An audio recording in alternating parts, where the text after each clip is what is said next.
is Irene. I am the director of this film, and also today we'll be discussing and make a review over this we create for our anti-corruption project. We will invite our writers, which is the script writers, two of them, which is Intan and Eve, as well as the two editors, Isabel and Jessie. This film is actually the mirror to our society, showing us the reality of how the politician is working. The character of the reporter or the journalist is actually conveying a character of a naive person, or known as the black sheep. Whereas for Jacinta, the powerful politician, is actually a mirror to the hierarchy of the society, the one who live in a privileged society, who can just lend money in order to gain power, fame, and popularity. So now we'll be moving on to our scriptwriters as well as our editors to review what they think and what they have learned after watching the short film.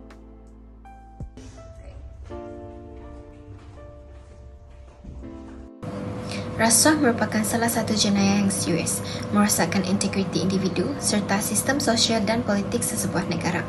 Dalam video tersebut, ahli politik yang cuba menyogok wartawan untuk menutup keburukan dirinya jelas melanggar prinsip kejujuran dan undang-undang.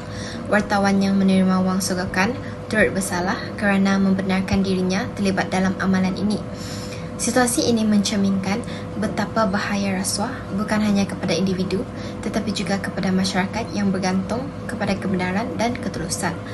Mengikut Akta Suruhanjaya Pencegahan Rasuah Malaysia 2009, perbuatan memberi, menerima atau bersetuju menerima rasuah adalah satu jenayah. Di bawah Seksyen 16, perbuatan menerima atau memberi sogokan dianggap salah, sama ada secara langsung atau tidak langsung. Hukuman bagi mereka yang didapati bersalah adalah denda tidak kurang daripada 5 kali ganda nilai suapan atau RM10,000 Malaysia dan penjara sehingga 20 tahun. Ini menunjukkan bahawa Undang-Undang Malaysia memberikan penekanan yang serius terhadap usaha memerangi rasuah. Dalam kes ini, walaupun wartawan berperanan penting untuk melaporkan kebenaran, keputusannya untuk menerima sogokan menyebabkan dia melanggar etika profesionalnya. Penangkapan ahli politik dan wartawan oleh pihak berkuasa menggambarkan pentingnya penguatkuasaan undang-undang yang tegas dalam memastikan tiada individu bebas daripada tindakan undang-undang walau setinggi mana kedudukan mereka. Sebagai rakyat Malaysia, kita semua bertanggungjawab untuk memerangi rasuah dengan mengamalkan nilai-nilai integriti, accountability dan ketulusan. Kita perlu berani melaporkan sebarang aktiviti yang mencurigakan kepada pihak berkuasa seperti Suruhanjaya Pencegahan Rasuah Malaysia (SPRM) untuk memastikan negara kita bebas daripada ancaman rasuah.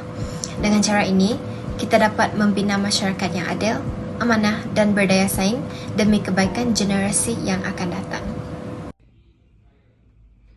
As seen in our video above, the politician bribed the reporter. This is a case of corruption. Corruption is not a small feat. It can occur in many situations, from small cases like parents bribing the principal to allow their children to enter the institution, to high-profile cases like politicians committing embezzlement for their own benefit. Even in children, corruption happens. They bribe their friends with candy or allowance to silence them from their wrongdoings. This happens because of greed.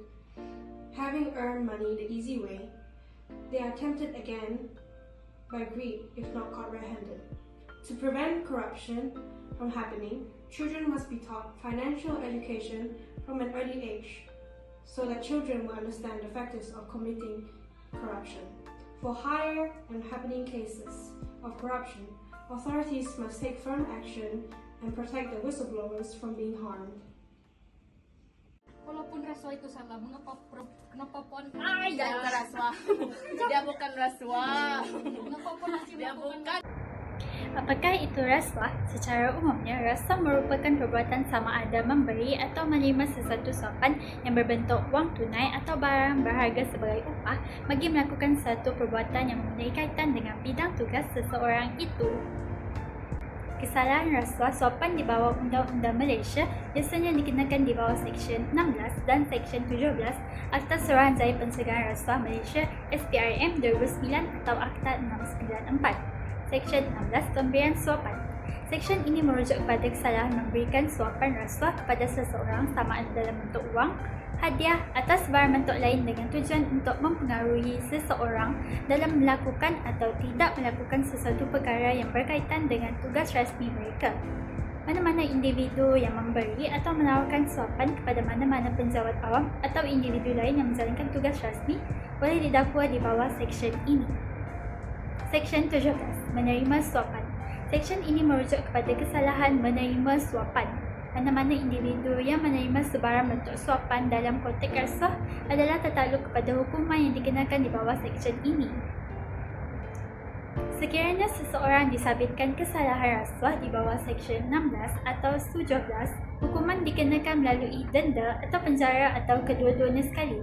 Maksimum hukuman yang boleh dijatuhkan adalah penjara tidak melebihi 20 tahun dan denda tidak melebihi 5 kali ganda nilai suapan atau RM10,000 mengikut mana yang lebih tinggi. Penting untuk diingatkan bahawa pemberi dan penerima rasuah sama-sama boleh dikenakan tindakan undang-undang.